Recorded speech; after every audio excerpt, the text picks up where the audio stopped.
Pour commencer aujourd'hui, voici une blague. Une personne incroyante de dernière génération, lors d'une randonnée, tombe d'une falaise. Dans sa chute, il réussit à s'accrocher à la branche d'un arbre. Suspendu entre ciel et terre, et après avoir crié en vain au secours, il lui vient soudain une idée de génie. Dieu. Et oui, après tout, pourquoi ne pas essayer? Il crie et promet à Dieu de se convertir, de devenir Mère Teresa, si Dieu lui fait signe. Et Dieu répond, « Tu es sûr? Oui, Dieu, je ferai tout ce que tu voudras. Alors, fais-moi confiance. Lâche la branche. » Et lui, « C'est une blague? Y a quelqu'un d'autre? » Il n'y a pas de suite à cette histoire, pas de morale non plus. Ce dimanche, nous célébrons l'Épiphanie. Et ce mot veut dire littéralement « Dieu fait signe », comme lorsqu'il fait signe à Moïse dans et par le buisson ardent, comme lorsqu'il fait signe au roi mage par une étoile, comme lorsqu'il fait signe à notre incroyant en lui parlant. Mais tout de suite, les questions s'accumulent. Il fait signe, mais faut-il écrire signe au singulier ou au pluriel? Et puis, comment savoir que c'est lui et pas quelqu'un d'autre, ou notre propre conscience qui se satisfait de ce qu'elle veut bien entendre? Malgré les apparences, l'histoire des rois mages n'est pas indifférente à tout cela. Mais d'abord, voici l'histoire elle-même. Matthieu, chapitre 2, versets 1 à 12. Jésus était né à Bethléem en Judée, au temps du roi Hérode le Grand. Or, voici que des mages venus d'Orient arrivèrent à Jérusalem et demandèrent « Où est le roi des Juifs qui vient de naître? Nous avons vu son étoile à l'Orient et nous sommes venus nous prosterner devant lui. » En apprenant cela, le roi Hérode fut bouleversé et tout Jérusalem avec lui. Il réunit tous les grands prêtres et les scribes du peuple pour leur demander où devait naître le Christ.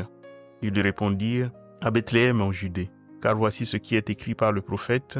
Et toi, Bethléem, terre de Juda, tu n'es certes pas le dernier parmi les chefs-lieux de Juda, car de toi sortira un chef qui sera le berger de mon peuple Israël. » Alors, Hérode convoqua les mages en secret pour leur faire préciser à quelle date l'étoile était apparue. Puis il les envoya à Bethléem en leur disant « Allez vous renseigner avec précision sur l'enfant, et quand vous le retrouvez, venez me l'annoncer pour que j'aille moi aussi me prosterner devant lui. » Après avoir entendu le roi, ils partirent. Voici que l'étoile qu'ils avaient vue à l'Orient les précédait jusqu'à ce qu'elle vienne s'arrêter au-dessus de l'endroit où se trouvait l'enfant. Quand ils virent l'étoile, ils se réjouirent d'une très grande joie. Ils entrèrent dans la maison, ils virent l'enfant avec Marie sa mère, et tombant à ses pieds, ils se prosternèrent devant lui. Ils ouvrirent leur coffret et lui offrirent leurs présents, de l'or, de l'encens et de la myrrhe. Mais avertis en songe de ne pas retourner chez Hérode, ils regagnèrent leur pays par un autre chemin. Pour des raisons que vous sentez sans doute au ton de ma voix, l'homélie de ce dimanche ne prendra pas tout son temps au sens du contenu. Je sais que ce n'est pas pour vous déplaire et que vous passerez le reste du temps à prier, peut-être pour moi, ou à lire l'ensemble du chapitre 2 de Matthieu que j'aurais souhaité pouvoir commenter aujourd'hui. Car l'évangile d'aujourd'hui aurait pu être le lieu de raccorder tous les thèmes que nous avons partagés ensemble pendant les mois de novembre et de décembre. Le mot épiphanie est un beau nom pour désigner ce que, au premier dimanche de l'Avent, j'appelais les petites parousies, ces passages brusques et discrets de Dieu dans notre vie pour lesquels la foi, veilleure et attentive, doit aiguiser ses sens pour ne pas rater ce Dieu qui se montre tout à coup.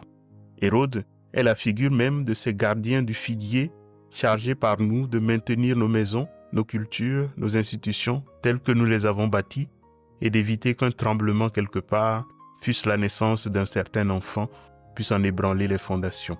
Il ira, pour cela, et toujours en notre nom, jusqu'à sacrifier les enfants innocents. Et ne frissonnez pas, c'est pour notre bien et en notre nom qu'il le fait ou qu'il prétend le faire, puisque d'ailleurs et si souvent, nous le laissons faire.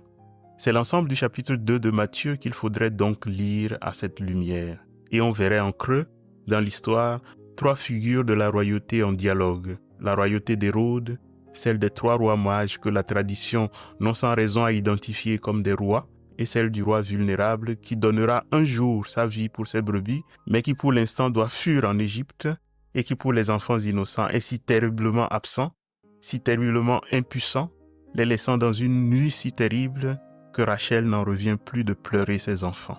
Cela aurait pu donc être un bon moment de refaire le point sur tout cela. Mais je l'ai déjà dit, les circonstances ne permettent pas aujourd'hui de prendre son temps comme il faut.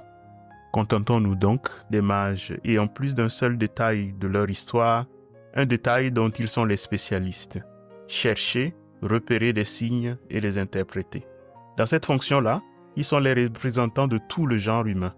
Le point de départ de leur histoire fut un signe apparu dans le ciel, un astre. Dieu fait signe, épiphanie. Et ce geste montre surtout de quoi est fait ce que nous appelons l'humanité et la culture humaine. Nous les hommes, nous sommes des êtres qui inlassablement transformons des faits en signes.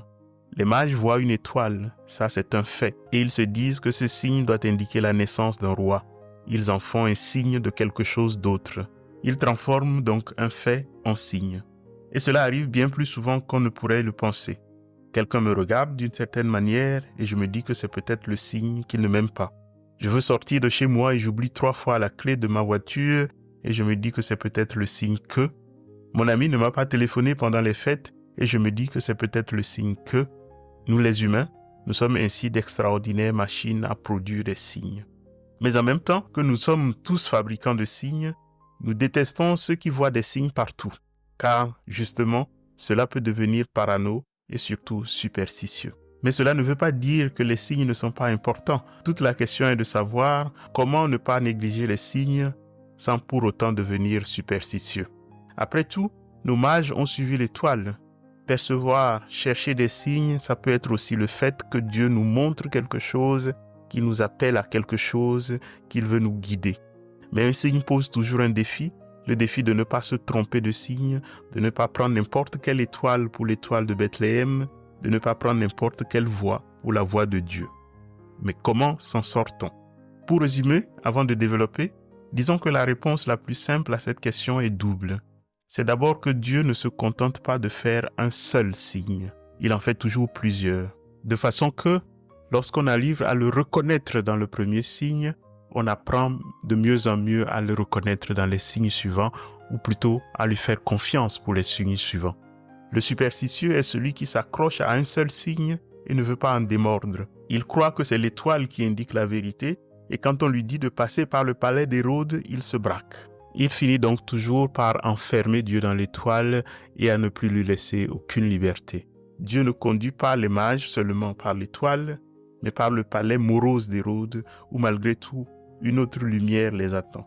Et à la fin, ce ne sera plus ni l'étoile ni Hérode, mais par le songe que Dieu cette fois fera signe. Il faudrait donc ici écrire Épiphanie au pluriel, car Dieu fait signe, mais signe avec S. La deuxième chose, c'est que les signes de Dieu se discernent toujours en communauté. C'est à 3 que les mages décident de suivre l'étoile. C'est ensemble avec d'autres que la Bible est ouverte et la direction de Bethléem indiquée. Quand Dieu se présente à Moïse, s'il avait dit « Je suis Dieu », Moïse aurait pu bien lui répondre « Enchanté, moi je suis la reine d'Angleterre ». Non, Dieu dit à Moïse « Je suis le Dieu d'Abraham, d'Isaac et de Jacob ». C'est à la communauté de ses ancêtres qu'il le renvoie et c'est là que le signe du buisson ardent commence à prendre du sens pour Moïse. C'est surtout sur ce deuxième élément que j'aimerais m'arrêter. En suivant non plus ce que font les rois mages, mais en parcourant le chemin avec eux pour voir comment ils s'y prennent pour ne pas s'y perdre dans cette masse de signes que nous fabriquons à tour de bras. Leur voyage, justement, a souvent été lu comme un pèlerinage, c'est-à-dire comme un voyage spirituel, un chemin d'apprentissage, une initiation. La première marche pourrait s'appeler l'étape des signes. Les mages voient un signe, une étoile dans le ciel et la suivent. Rien que ça. D'après l'histoire des saints innocents, on peut supposer qu'ils ont marché pendant au moins 2 ans. Tant d'efforts pour une simple étoile dans le ciel, pour un signe minuscule. Ça nous paraît en fait trop facile. Mais c'est qu'on néglige souvent de prendre en compte que les mages sont venus à plusieurs. Dès le départ, les mages ne partent pas isolés, chacun de leur côté, mais en groupe. Ils suivent l'étoile à 3, ou peut-être même à plusieurs, si l'on s'en tient au flou qui règne sur leur nombre dans l'évangile de Matthieu. Et c'est ensemble qu'ils interprètent ce qu'ils voient. Ils discutent, ils confrontent leurs intuitions, ils discernent à plusieurs. Cette communauté de quête est la première clé pour comprendre les signes de Dieu. L'autre, le prochain, est un miroir, une aide, un correctif face à nos propres interprétations parfois biaisées. Dieu parle à travers les signes, mais ces signes traversent une communauté. il traverse l'autre qui éclaire et qui confirme mon cheminement. Et c'est précisément ici que commence la deuxième étape du voyage des mages. On pourrait l'appeler l'étape de la parole de Dieu. Les signes sont importants, mais insuffisants, car ils peuvent signifier tout et son contraire, même lorsqu'ils sont interprétés ensemble.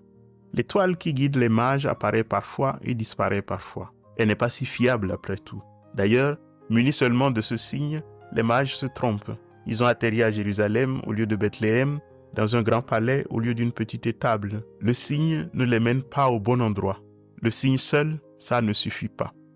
Pour s'y retrouver, les mages doivent passer à la deuxième vitesse, c'est-à-dire entendre la parole de Dieu. La lumière de l'étoile disparue est remplacée et confirmée par la lumière qui jaillit de la parole. Hérode appelle les spécialistes de la Bible, ils ouvrent la parole de Dieu et voilà que la lumière jaillit de nouveau. Il faut être pourtant attentif à un autre détail ici. Le signe change, mais la dynamique du discernement reste la même, car la parole de Dieu ne peut pas non plus être lue seule. Écouter la parole de Dieu, c'est aussi interroger la tradition de nos pères, la parole de nos frères et sœurs qui nous entourent. En bref, c'est se mettre à l'écoute de la communauté qui nous entoure dans le temps et dans l'espace. Car la parole de Dieu est communion. Sans communauté, elle peut être aussi trompeuse que les signes. Un passage biblique peut parfois, comme l'étoile, signifier tout et son contraire. Il y en a qui sont peut-être heurtés d'entendre cela parce qu'ils lisent leur Bible tous les matins et ils cherchent la lumière seuls avec Dieu. Il y aurait beaucoup à dire sur cette question, mais le plus simple est de dire que, même dans ce cas, avant de savoir ce qu'est une Bible, de savoir comment l'ouvrir et de savoir quelle lumière y trouver, vous avez eu besoin d'une communauté qui vous a appris tout cela.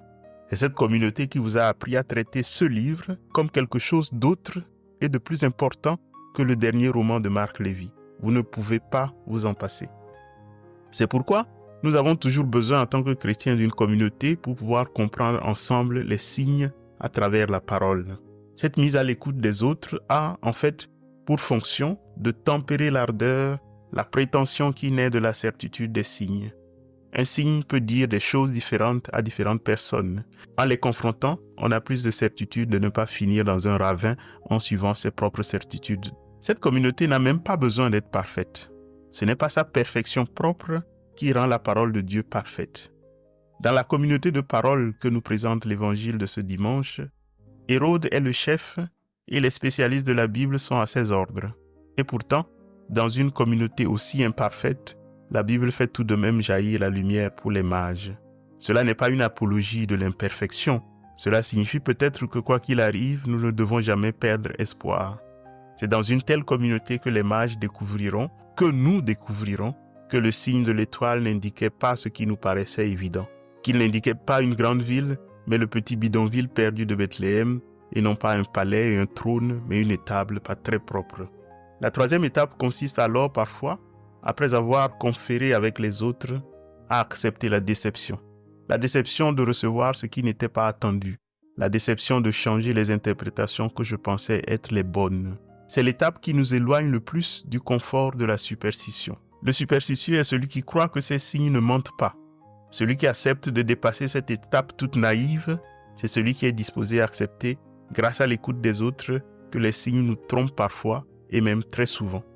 Nous pensions que le signe indiquait un palais, mais ce n'est qu'une étable. On pensait qu'il s'agissait d'un grand roi, mais c'est un enfant qui pleure quand il a faim et rit quand il a son lait, qui fait pipi et autres délicatesses sur sa mère, comme tous les enfants. Cette étape décide s'il y aura ou non une quatrième étape. Elle décide s'il faut reprendre le même chemin ou, comme les mages, prendre un autre chemin. Elle décide s'il faut repartir comme on est venu, avec la certitude que ce qu'on pensait était juste, ou s'il faut accepter de se laisser déplacer par ce qu'on a vu et ce qu'on a reçu. C'est l'étape du doute, ou encore celui de la foi. Les deux sont les faces d'une même médaille. On peut se dire, tout cela n'est pas sérieux, un Dieu qui naît dans une crèche sale, ce n'est pas sérieux. On peut aussi se dire, Dieu ne nous a pas menés jusque-là pour rien, nous n'avons pas compris ce qu'il voulait nous dire avec tous ces signes, mais nous sommes prêts à attendre qu'il nous révèle le sens de toutes ces choses.